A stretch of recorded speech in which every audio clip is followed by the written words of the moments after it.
What'd you say? Oh. My cats are making some appearances. Hi, everyone.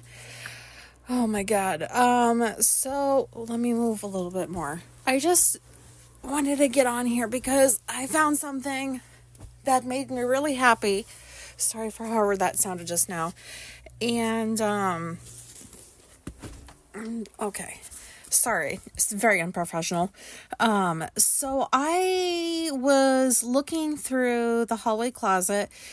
Like, there's shelves that have the towels and blah, blah, blah. And then there's, like, the floor of the closet in the hallway. Where just, like, a bunch of shit just gets chucked sometimes. And if you guys know what a sound machine is, or like maybe any therapists out there, you know, that machine you plug in, it's like a white noise machine and you put it outside your door, so other people can't hear the conversation that's happening inside. I had bought one of those years ago because I used to use that in the bedroom, for like additional white noise to the fan that I already had. And I don't know why I stopped using it. I don't remember, but I know I still had it somewhere, and it made me so happy because I found it. I hope you can't hear it. If you can, somebody tell me, because I hope you can't hear it, because I'm in my room, and I'm at the opposite end of the door, and it's playing the ocean right now, outside the hallway, my door. And I told Alicia, I was like, hey, when this is on, don't come in here. And she asked why I want it on. I was like, so that you don't hear me talking into the phone. And she's like, well, it's not like my ear is up against the door. Like, I don't sit there. And I said, I know you don't. But for whatever reason, it makes me feel better to know that there's no chance at all that I could be heard. Is anybody else out there like this? Like, I'm not hiding anything from her. I'm not afraid that she's going to overhear me say something, like, at all. It's a simple fact that, like, what if I'm talking and, like, she's listening? I don't know why I don't like that. I don't know if it's an autistic thing or not. But I was so fucking happy when I found that sound machine and that it's playing right now and that I can talk a little bit louder when I'm in my room and I don't have to wait for her to go to work before I record an episode. It made me so happy. And then I was like, oh my God, I really am just ecstatic over this stupid little sound machine. And then I was like, you know what?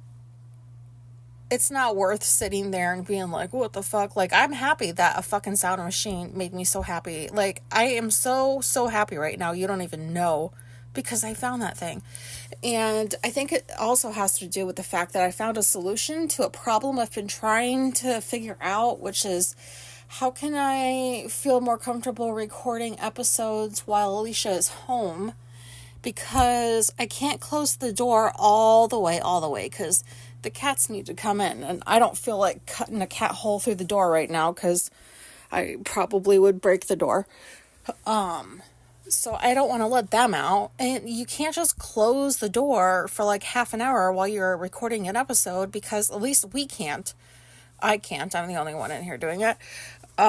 Because they will scratch at the fucking door. Like, we have this one cat that we call Bitchy, and she will scratch and scratch and scratch and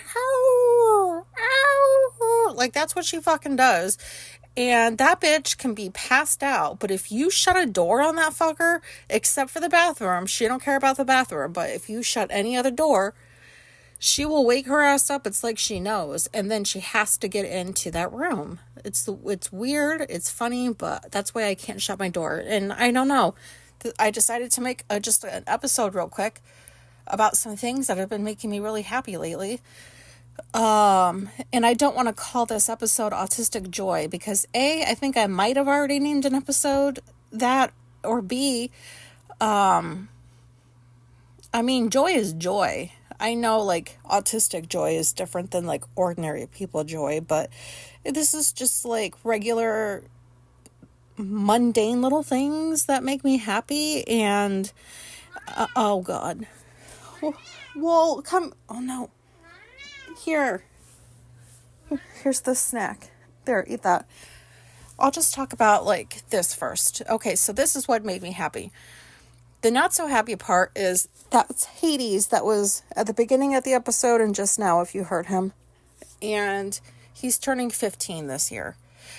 He is my beloved cat, and I think he's been dying for 5 years. He hasn't been, but like I swear 5 years ago, I started preparing myself for his eventual death because I was like, wow, even now, I haven't had, and I'm not counting my fucking ex family.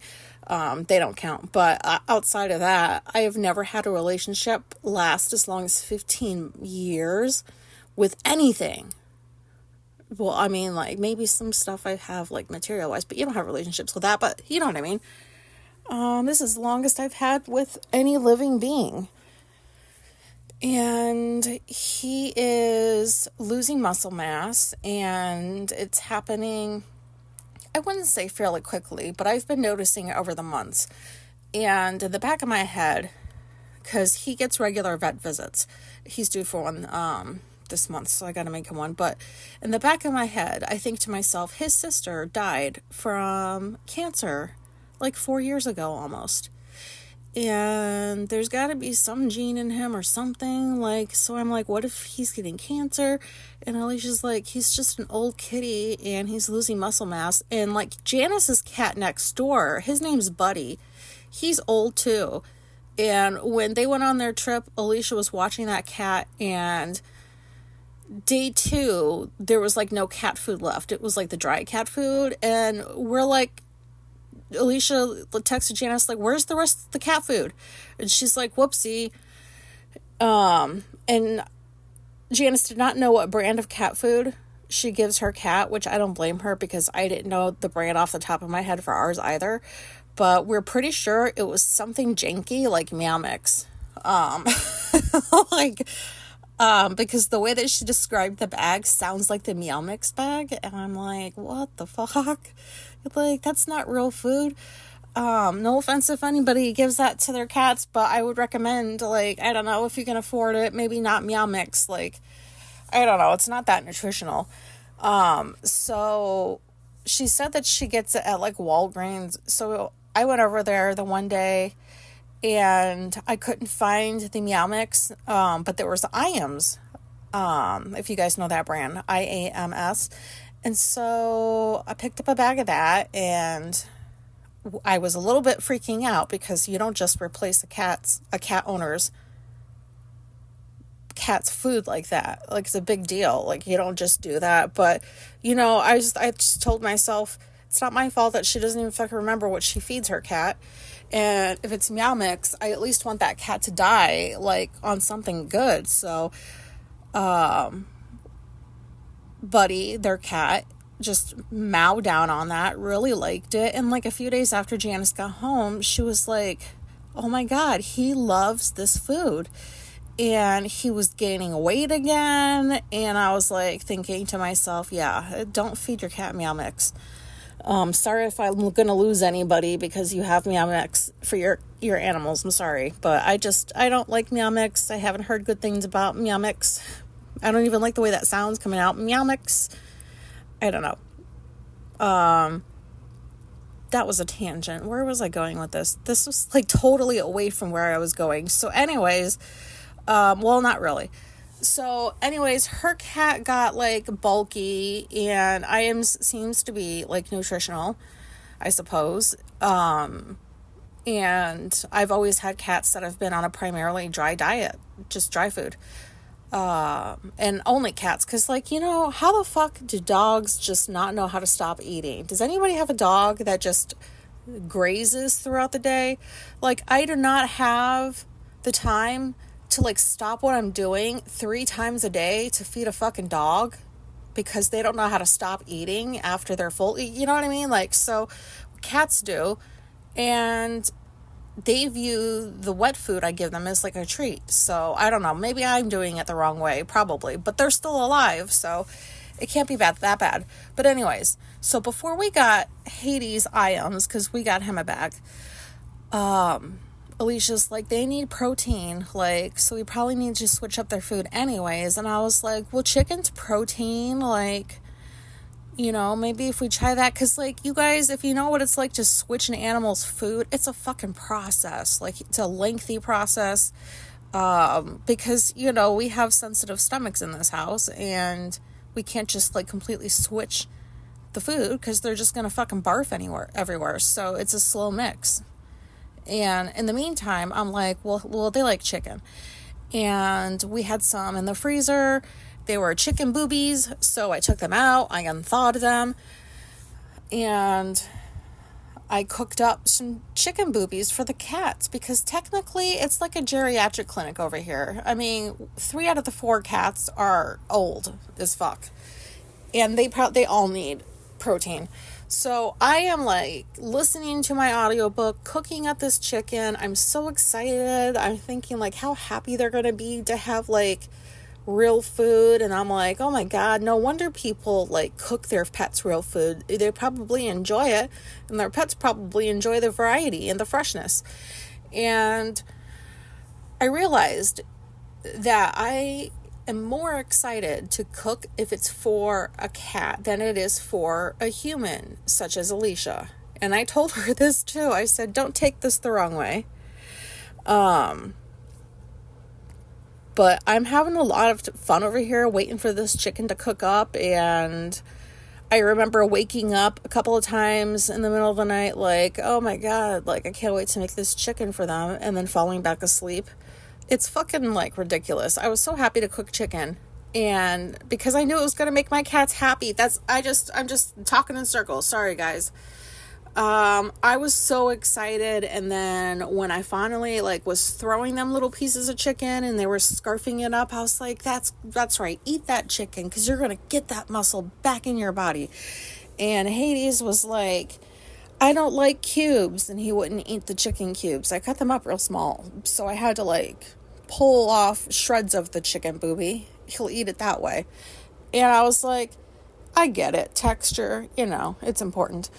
But I was so happy. And now I'm thinking like of different things I can make the cats. I'm turning into one of those people. And I told Alicia, I was like, there's just no sense in hiding it from you. I'm very excited. I feel lots of joy right now that I'm going to give the cats like delicious food. I don't know why. I'm just so happy, and I would do this every fucking day for them. But if I had to make chicken for you every fucking day, I would not like that. Like, what is wrong with that? There's something wrong with that. So I had a lot of joy cooking up those fucking chicken tits and feeding them to the cats, and I'm excited to get more chicken stuff. And we also picked up a bag of IMs anyways, because it probably couldn't hurt to try to do the switch. So we're going to see how that works, because we've been feeding them Purina 1 for sensitive stomachs for years now. But anyways, so that was something that made me really happy. Another thing that made me really, really happy was I found this podcast called Autism After Midnight, hosted by a guy named Chris. Oh my God, it is so fucking funny. If anybody out there knows Evan Peters and loves Evan Peters as much as I do, he's the guy that was in American Horror Story. He most recently, I think, was in the Dahmer miniseries. Oh, he was so good. Oh my God, so good. Like playing Dahmer. And I love Evan Peters. He's hilarious. His dry sense of humor. I like his voice. He looks pretty good to me too. Like, I don't know. I just love him. And so I'm like listening to this podcast that I found. I was like, this dude sounds just like Evan Peters.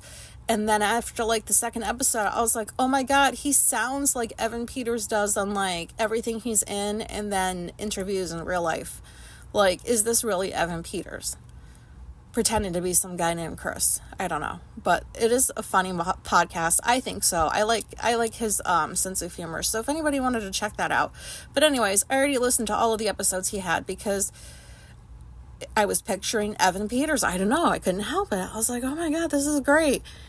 And also when I find a voice that I like, which is very strange, maybe it sounds strange, but like when I find podcasts by autistic people, and some of those autistic people are Australian, and I like the voice a lot, I will just keep listening to episode after episode, because like certain accents, certain people's voices are just soothing to listen to. So, but there was that. And then, was there anything else? Oh, so if you're following along, a couple of weeks ago, Alicia and I went next door to Janice's and did our really, really late opening Christmas presents with her and Nadine. And one of the things we got Nadine had bubble wrap around it. So she's pulling it out of the thing and unwrapping the bubble wrap, and they're like, she's getting ready to throw it into the trash bag. I was like, give that to me. And because I like bubble wrap, not the big bubbles. It has to be the medium, not the tiny, tiny ones, but like there's two sizes up between like tiny, tiny and then ginormous.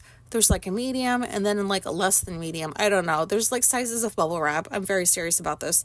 Anyways, I made the comment, don't throw it out. I like bubble wrap. That's all I said. And yesterday, Alicia comes home from work and finds on the porch, for the whole fucking street to see, this huge box overflowing with bubble wrap and a garbage bag with just stuffed with bubble wrap, just stuffed. And it's just right at the top of our stairs. So just anybody can glance over and see that that's bubble wrap. And I'm like, oh my God, the whole fucking street.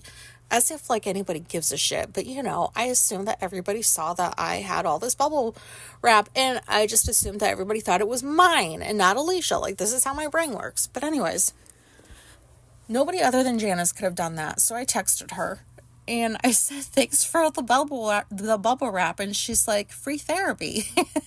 And so what did I do yesterday? Well, I took all of the bubble wrap that was out of the trash bag and I cut it into small pieces and I put it into like a few different smaller boxes so that when I'm in my room and I feel like I want to pop some bubbles, I got some handy dandy little pieces right next to me. This is the shit that I do. This is the stuff that makes me happy. I was so overjoyed at all of that bubble wrap.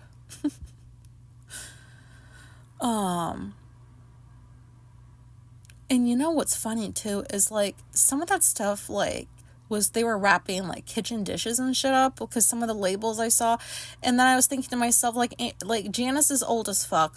Nadine isn't that much younger. They've lived on this street their entire lives. The only one that moved from the house that they grew up in was Nadine, and that was down the street. So like, was this bubble wrap from Nadine's house or something? Like, I don't know. I was just curious, but that really made my day. So this bubble wrap is going to last at least a few months. Because, you know, I don't like to listen to people pop the bubbles. I hate it. I just want to cover my ears and run. But when I do it, I don't mind it. It's just nice. I don't know. Anybody else like that? And then I think that's all for the things that make me feel joy. A couple of things that were a little bit questionable is Alicia texted me, oh, I wish I could have Herkle-Durkle today. And I was like, what the fuck is this bitch talking about? What is a Herkle-Durkle? And so I told myself like, oh, I hope I remember to look this up later. I could have just asked her, but I had just woken up. And so last night I'm looking through my phone and I get like notifications from the New York Times, and they had an article about something called loafing, which is a way to describe lounging in bed. Like pretty much just like, I mean, to me it sounds kind of ridiculous. It's like an FU to the alarm clock and the people that are like demanding on like your time and you need to be in the office at a certain hour. So like, it's called loafing and also Herkle-Durkle. Is that the same thing for like, what the fuck are these words? Like, I feel so fucking old. And what the fuck is Alicia doing using the Herkle Durkle? Like, oh my God. I saw something in the article about how this is like a big thing on TikTok, but I don't look at TikTok or anything. I don't do videos. I don't like to look at videos that much. But, so that's baffling that there's something called loafing and Herkle Durkling to describe not getting up when your alarm goes off. It's called fucking snoozing. Like, you're not always going back to sleep when you hit snooze. You're still lounging in bed. You don't need to come up with like a whole fucking phrase for it. And is there a dance? There's probably a dance. It's on TikTok. Why not? I don't know. Maybe somebody can send me a link or something if you think that like I would find it hilarious. But Herkle Durkle, who the fuck came up with that? I mean, that is a pretty good word, like Herkle Durkle, but I just think it's weird that people come up with things to describe things that already have descriptions. And another thing that was a little bit baffling that I just randomly started thinking about was like, how do chocolate chips not melt in the oven? And then like, I was thinking about this, like I had my laptop available, I had my phone, I had the internet at my fingertips, but I didn't open it up, and I still haven't, because sometimes I just think about things and I wonder about them, and it's almost like I don't want to go find out what the answer is, because I want to see if I can come up with the answer on my own the longer I think about it. And so I always thought it was baffling that like you can make brownies or cookies or whatever has chocolate chips in the oven and they don't fucking melt. And it's so hot. Like you would die if you went into an oven and it would cook you. Like, so how the fuck does a chocolate chip survive that? And so finally I was totally shocked. I was like, I don't get this, because I was making happy brownies, pot brownies, and I found some chocolate chips, and so I went to her. I was like, do you know why? I was like, it's the weirdest thing. Like, if it was 100 degrees out and the sun's beating down, I could toss some chocolate chips onto the sidewalk and it would fucking melt. If I was cooking it in a pan on the stove, it would melt all the way. So why, when you put it inside a hot box that can kill things, do they survive? So, and then she looked it up and found this one article that said something about how like it's made with less cocoa butter or some shit. Which, whatever, I still don't understand how the fuck that even produces, like, I don't know. I don't understand. How is that possible? A little tiny chocolate chip survives this, like, just burning heat. You know what I mean? Isn't that cool to think of? That, like, if you were to stick, like, don't worry, I never did this. I would never. It makes me sad to hear if people did it. But, like, just, if you were to toss, like, a little guinea pig or something in there with, like, a thing of, like, chocolate chips, that guinea pig would die. I would never want to do that. I really would not. But, like, it would die. The little guinea pig. But not those chocolate chips. They would come out pretty much unscathed. They would not melt. So I don't understand that. My brain can't understand that, and I just wanted to throw it out there in case anybody could give me like an easier explanation so that I could stop comparing like dead animals and chocolate chips. Anyways, I just wanted to say today is a good day for me. I feel very happy, very joyful. And it's just like the little things that it does, like, it's just stupid, not stupid, but you know what I mean? Just like really, really small things that I just take like so much joy in. And when I notice that, it makes me feel nice, because, these are things that people would just be like, why is that so much fun for you? Or, you know what I mean? Yeah, so that's all I gotta say. Hopefully this is relatable. Hopefully, if you want to let me know the little things that you find joy in, that would be nice to hear. And thank you for listening, and goodbye.